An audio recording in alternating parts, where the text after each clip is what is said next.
أعوذ بالله من الشيطان الرجيم. بسم الله الرحمن الرحيم.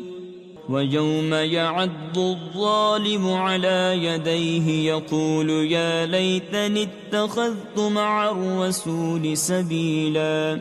يا ويلتى ليتني لم أتخذ فلانا خليلا لقد أضلني عن الذكر بعد إذ جاءني وكان الشيطان للإنسان خذولا وقال الرسول يا رب إن قوم اتخذوا هذا القرآن مهجورا وكذلك جعلنا لكل نبي عدوا من المجرمين وكفى بربك هاديا ونصيرا وقال الذين كفروا لولا نزل عليه القرآن جملة واحدة كذلك لنثبت به فؤادك ورتلناه ترتيلا ولا يأتونك بمثل إلا جئناك بالحق وأحسن تفسيرا الذين يحشرون على وجوههم إلى جهنم أولئك شر مكانا وأضل سبيلا ولقد آتينا موسى الكتاب وجعلنا معه أخاه هارون وزيرا فقلنا اذهبا إلى القوم الذين كذبوا بآياتنا فدمرناهم تدميرا وقوم نوح لما كذبوا الرسل أغرقناهم وجعلناهم للناس آية وأعتدنا للظالمين عذابا أليما وعادا وثمود وأصحاب الرس وقرونا بين ذلك كثيرا وكلا ضربنا له الأمثال وكلا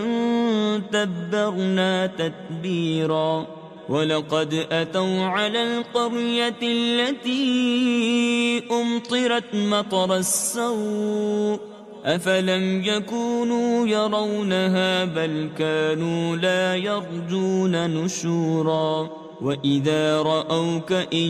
يتخذونك إلا هزوا أهذا الذي بعث الله رسولا إن كاد ليضلنا عن آلهتنا لولا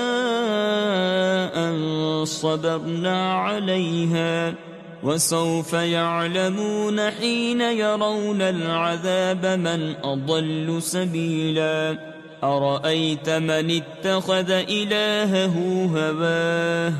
أفأنت تكون عليه وكيلا أم تحسب أن أكثرهم يسمعون أو يعقلون إن هم إلا كالأنعام بل هم أضل سبيلا ألم تر إلى ربك كيف مد الظل ولو شاء لجعله ساكنا ثم جعلنا الشمس عليه دليلا ثم قبضناه إلينا قبضا يسيرا وهو الذي جعل لكم الليل لباسا والنوم سباتا وجعل النهار نشورا وهو الذي أرسل الرياح بشرا بين يدي رحمته وأنزلنا من السماء ماء طهورا لنحيي به بلدة ميتا ونسقيه مما خلقنا أنعاما وأناسيا كثيرا ولقد صرفناه بينهم ليذكروا فأبى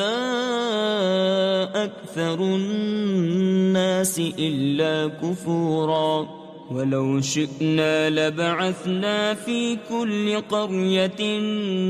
نذيرا فلا تطع الكافرين وجاهدهم به جهادا كبيرا وهو الذي مرج البحرين هذا عذب فرات وهذا ملح أجاج وجعل بينهما برزخا وحجرا محجورا وهو الذي خلق من الماء بشرا فجعله نسبا وصهرا وكان ربك قديرا